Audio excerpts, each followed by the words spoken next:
FitLabPGH back with a lifestyle hack for the month of September. A lot of people you see outside moving or carrying their cell phones, but sometimes there isn't cell phone coverage. Sometimes if you're unfortunate enough to be in an accident, the cell phone is crushed and maybe people don't know who you are.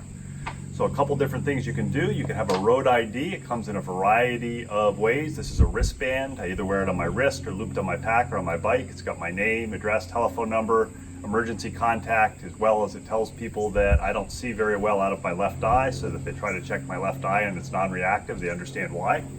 This one is a different company. This is Crashtag. Same information. So the idea is give it to a friend, relative, loved one, so that when they're out, if something is unfortunate enough to happen, you know who to contact. Another lifestyle hack from FitLabPGH that believes you should move safely, often, and as a lifestyle.